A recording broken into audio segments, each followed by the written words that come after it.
This tutorial we're going through the charging connectors, how to identify the high voltage cables, and also where the battery is located on this vehicle.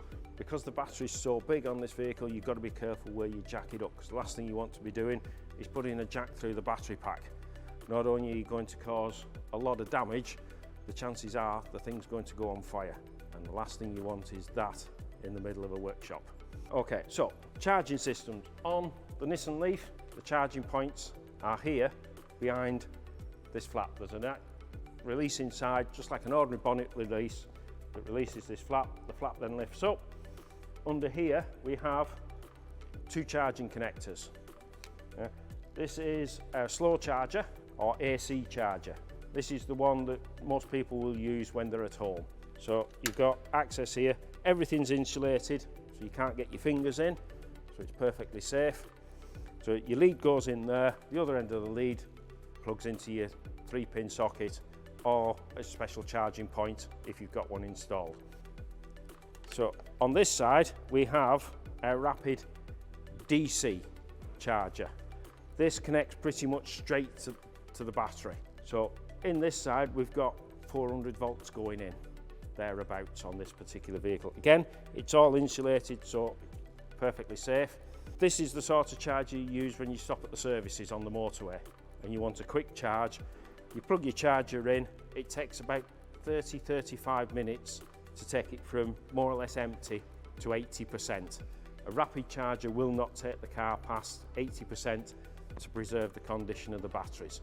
So there are your two charging points.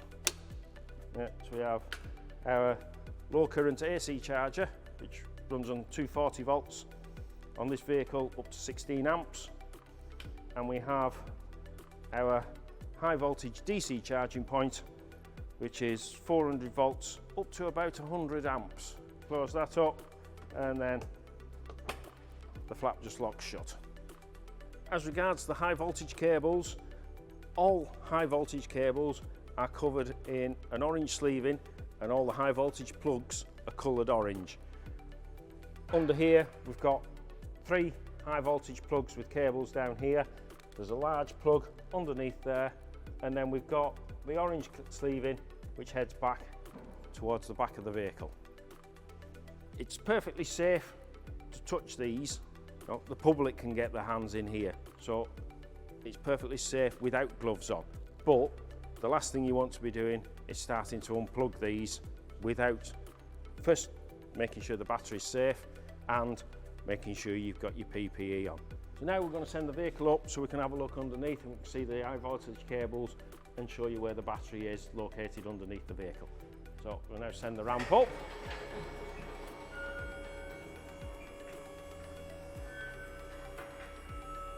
Right, so we're now underneath the vehicle. I've got my safety glasses on because I'm working underneath the vehicle. Up here we have another one of our famous orange cables. This is the main feed going into and out of the battery. Here, this big massive steel panel we've got here is the battery pack. So the battery pack on this vehicle runs from here all the way back here and then pretty much the full width of the vehicle. So you must be careful when jacking one of these vehicles up, because the last thing you want to do is be jacking up on the battery, because not only do you risk just damaging the battery, there is a serious risk of fire from a short circuit inside the battery. So we don't want to be jacking on any of this.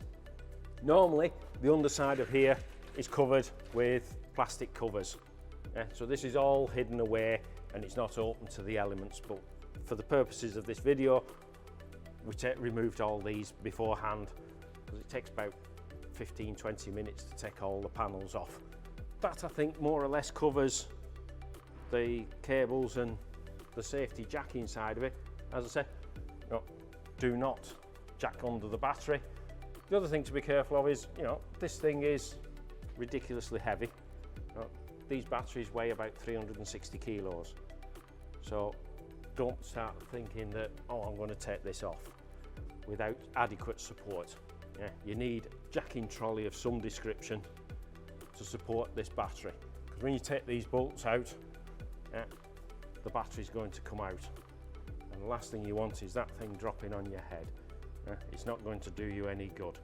Okay, so in this video we've gone through charging connections to see high voltage cables, how to identify them and what they generally look like, and also, as this is a pure electric vehicle, the size of the battery associated with it and its location, and the importance of being very aware of when you're jacking the vehicle up, where you jack it from, so you're not jacking up on the battery.